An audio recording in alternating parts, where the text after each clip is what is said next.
श्री स्वामी समर्थ. नमस्कार भक्तांनो.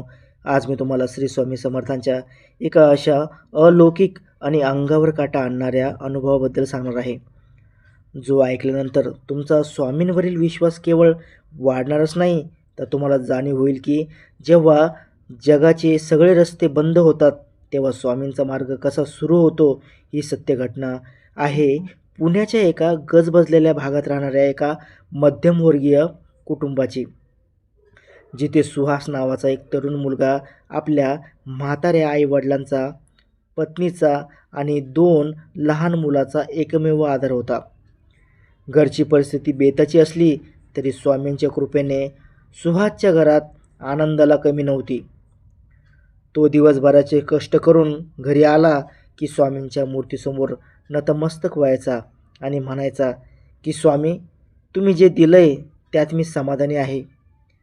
पण सुखाच्या या प्रवासाला अचानक दुःखाचं असं वादळ येईल असं कोणालाच वाटलं नव्हतं.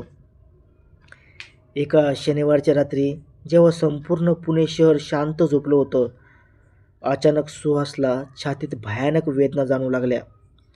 त्याला श्वास घेता येत नव्हता आणि त्याचं शरीर गार पडू लागलं होतं. आई वडील घाबरले, पत्नीचा तर धीरच सुटला. कसंबसं त्याला रिक्षात घालून जवळच्या हॉस्पिटलमध्ये नेलं. तिथे गेल्यावर डॉक्टरांनी त्याला तपासायला सुरुवात केली आणि त्याच्या चेहऱ्यावरचे भाव क्षणोक्षणी बदलत गेले.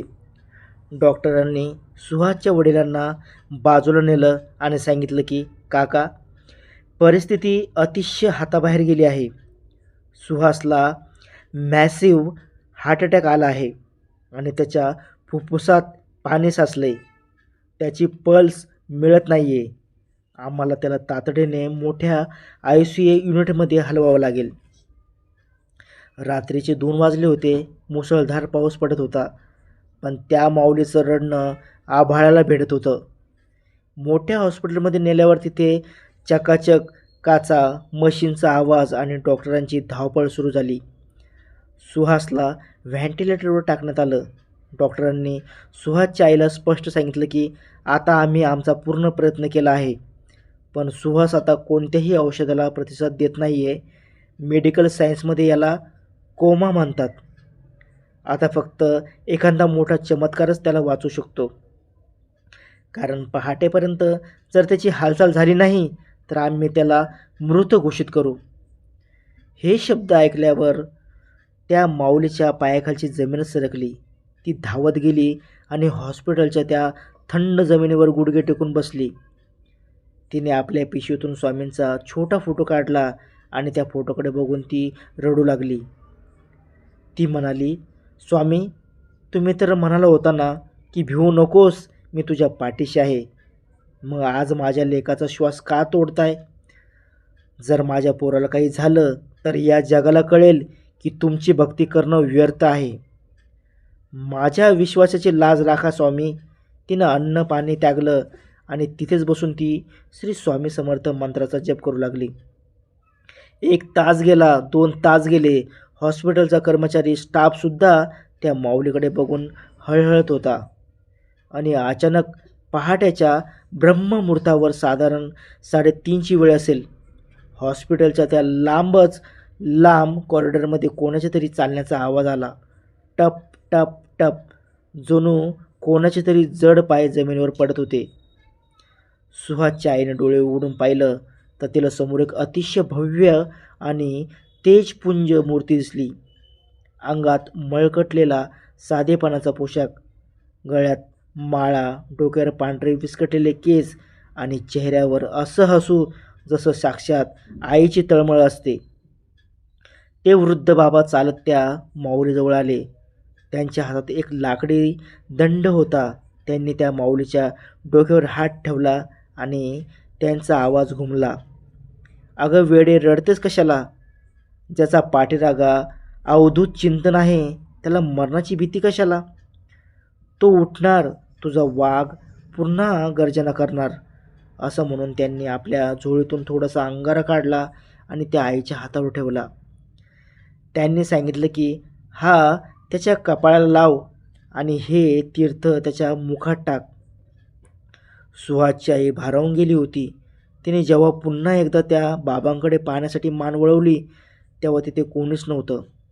जणू ते बाबा हवेत विरून गेले होते.